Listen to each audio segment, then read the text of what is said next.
That's Mike, News at 9।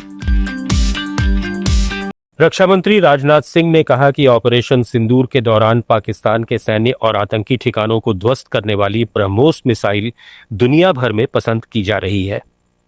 Lucknow में बन रही ब्रह्मोस मिसाइल को इंडोनेशिया ने भी खरीदने में दिलचस्पी दिखाई है। जल्द ही इंडोनेशिया से भारत का समझौता होने वाला है। लखनऊ में एक कार्यक्रम के दौरान रक्षा मंत्री ने कहा कि दिल्ली धमाके को लेकर जांच एजेंसियां गहराई से जांच पड़ताल कर रही हैं। जांच रिपोर्ट आने के बाद कड़ी कार्रवाई की जाएगी। हम भारत का मस्तक किसी भी सूरत में झुकने नहीं देंगे।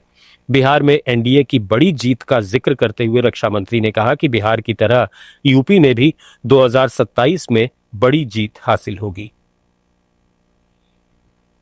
पंजाब की सरबजीत कौर के पाकिस्तान में लापता होने और इस्लाम कबूल कर निकाह करने के मामले में बड़ा विवाद खड़ा हो गया है। इसी घटना के बाद अब शिरोमणि गुरुद्वारा प्रबंधक कमेटी ने महिला श्रद्धालुओं के लिए सख्त नियम लागू करने का ऐलान किया है। कमेटी ने साफ संकेत दिए हैं कि अब कोई भी महिला अकेले जत्थे के साथ पाकिस्तान नहीं जा सकेगी।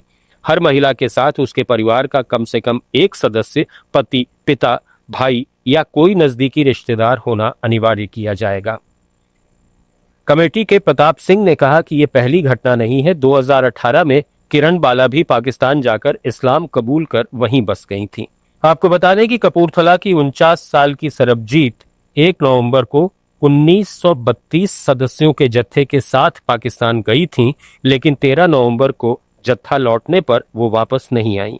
जांच में सामने आया कि उन्होंने पाकिस्तान में नासिर हुसैन से निकाह कर अपना नाम नूर हुसैन रख लिया है।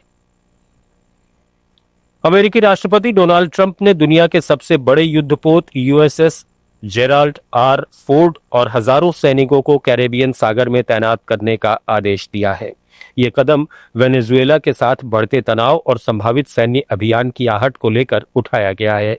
ये भी बताया जा रहा है कि अमेरिका ने इसे क्षेत्र में ड्रग तस्करी और अंतर्राष्ट्रीय अपराधियों की गतिविधियों पर रोक लगाने, साथ ही क्षेत्रीय सुरक्षा मजबूत करने के लिए ऑपरेशन सदर्न स्पीयर के तहत तैनात किया है।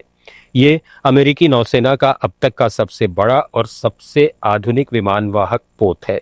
साल 2017 में कमीशन हुए इस पोत की लंबाई करीब 1100 फीट है और इसका वजन करीब 1 लाख टन है।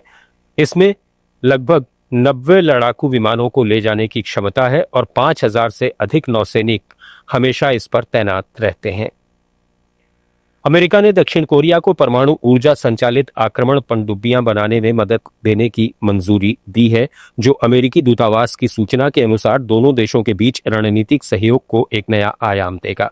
इस समझौते के तहत अमेरिका दक्षिण कोरिया को पनडुब्बी के लिए आवश्यक समृद्ध यूरेनियम ईंधन उपलब्ध कराएगा, लेकिन ये पनडुब्बियां परमाणु हथियार नहीं लेकर चलेंगी। ये कदम क्षेत्रीय सुरक्षा और सैन्य क्षमता बढ़ाने की दिशा में महत्वपूर्ण माना जा रहा है। मैक्सिको सिटी में हजारों प्रदर्शनकारियों ने हिंसा और भ्रष्टाचार के खिलाफ मार्च किया। इन प्रदर्शनों का नेतृत्व मुख्य रूप से युवा वर्ग जनरेशन जेड ने किया, जो देश में बढ़ती हिंसा और कानून व्यवस्था की विफलता से खफा है। इस प्रदर्शन की शुरुआत युवा आंदोलनों से हुई, लेकिन जल्द ही ये सभी उम्र के लोगों का एक बड़ा आंदोलन बन गया। प्रदर्शनकारियों ने मैक्सिको की राष्ट्रपति क्लाउडिया शाइनबाम के प्रशासन पर विफलताओं का आरोप लगाया और मांग की कि अपराध व भ्रष्टाचार को रोकने के लिए सख्त कदम उठाए जाएं। प्रदर्शन के दौरान कुछ स्थानों पर पुलिस के साथ झड़पें भी हुई, जिनमें कई लोग घायल हुए और कई को गिरफ्तार किया गया। भारत सहित दुनिया भर में लैंगिक समानता पर बहस जारी है, लेकिन इसी बीच एक बड़ा जनसांख्यिकी बदलाव आकार ले रहा है। कई देशों में अब पुरुषों से ज्यादा महिलाएं हो गई हैं। संयुक्त राष्ट्र और विश्व बैंक के 2024 के आंकड़े बताते हैं कि पूर्वी यूरोप, एशिया और दक्षिण अफ्रीका के कई देशों में महिलाओं की आबादी स्पष्ट रूप से अधिक है। यूरोप में यह अंतर सबसे ज्यादा दिखता है। लातविया, लिथुआनिया और यूक्रेन में हर 100 पुरुषों पर 116 से 118 महिलाएं हैं। वजह है पुरुषों की कम औसत आयु, बड़े पैमाने पर प्रवासन और उम्र दराज आबादी। रूस, बेलारूस, फ्रांस और जर्मनी में भी महिलाएं संख्या में आगे हैं। न्यूज एट 9 में फिलहाल इतना ही। बने रहिए लेट्स माइक के साथ। आप सुन रहे थे let's mike more than radio. Follow कीजिए हमें हमारे सोशल मीडिया प्लेटफॉर्म्स पर।